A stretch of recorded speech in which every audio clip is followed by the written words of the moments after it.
আসছি কুম্ভ রাশির প্রেডিকশনে। মানি ম্যাটার্স কুম্ভ রাশির জন্য এই মাসটা ভালো যাবে না, ক্যাশ ক্রাঞ্চ থাকবে। নিজের এফোর্টকে 5 গুণ করতে হবে রেজাল্ট পেতে গেলে। একটা কাজের জন্য তোমার যদি 100 পেতে হয়, সেখানে 120 পাবে, 30 পাবে। তো অতটাই এফোর্টটা নিজেকে বাড়াতে হবে। নতুন প্রজেক্ট পেতে পারো, কম্প্যারিজনের শিকার হতে পারো অফিসে বা বাড়িতে বা যে কোনো গ্যাদারিং এ, ঠিক আছে।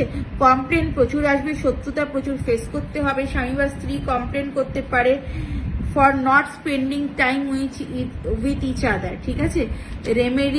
রেমেডি হচ্ছে সোমবার ঘি দিয়ে শিবকে পুজো করাবে, মানে সকল আগে ঘি মাখাবে, তারপরে হচ্ছে তুমি পঞ্চামৃত দেবে, তারপরে জল দিয়ে শিবকে স্নান করাবে। এটা প্রতি সোমবার দিন করবে।